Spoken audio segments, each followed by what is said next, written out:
Sir Topham Hatt's engines love their work. Gordon likes pulling the express. Thomas likes his branch line. And Percy likes taking the mail. But none of them likes being a middle engine.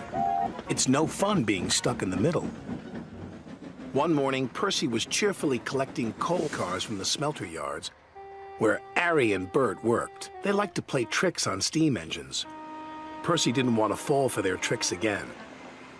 But before he knew it, he was stuck in the middle. "Oh, bother," chuffed Percy crossly. "Little green piggy in the middle," Harry teased. Percy's driver was cross. With coal cars in front of him and coal cars behind, Percy had to go slowly. James was in the yards when Percy steamed slowly by. "Ha ha, it's Pokey Percy," James laughed. "You wouldn't be laughing if you were stuck in the middle," Percy fumed. And he fumed all the way to the coaling plant. One by one, he shunted his coal cars onto the tipper's loading ramp, and the coal was unloaded. Percy was not allowed to cross the loading ramp until the tipper had been turned off. It was against the rules. But as soon as his driver and fireman left, there was trouble. Henry arrived to pick up coal. He bumped into the coal cars, and the coal cars bumped into Percy.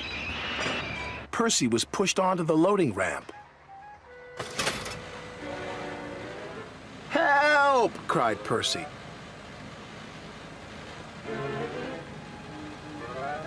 Percy was hoisted up,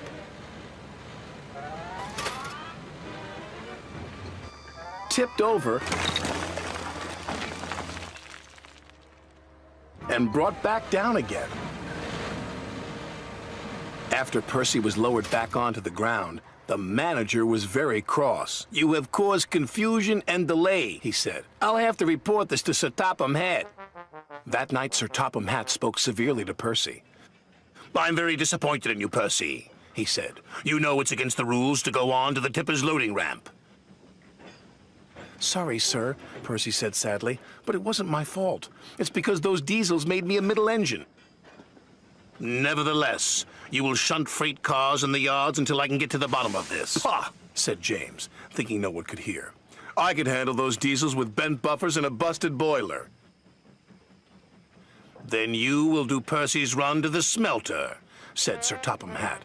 "Yes, sir," said James. The next day, James arrived at the smelter. He was determined not to be tricked by Harry and Bert. "Hello, James," oozed Harry. "Come to learn a thing or two from those who know?" "Just get my freight cars ready and stay out of my way," huffed James importantly. "Yes, sir," Bert chimed greasily. James cheerfully backed up to his freight cars. He was certain he had fooled Harry and Bert, but he was wrong. "Little red piggy in the middle," chortled Harry. "Just like Percy," jeered Bert. "I am not like Percy," huffed James. "I'm not a middle engine, and I'm not moving." And he didn't. When Sir Topham Hatt heard the news, he sent Percy to fetch James. This made Percy happy. He buffered up to James and took him, along with all the freight cars, to the docks.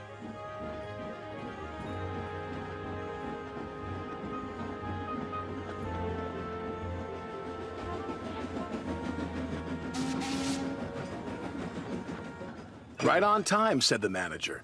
"But what is that big red engine doing in the middle?" "Learning," Percy replied. "Learning what?" "Learning to be a middle engine," Percy laughed. James covered himself in steam, hoping no one would recognize him. But it was no good. There was only one big red engine on the island, and everyone knows his name is James.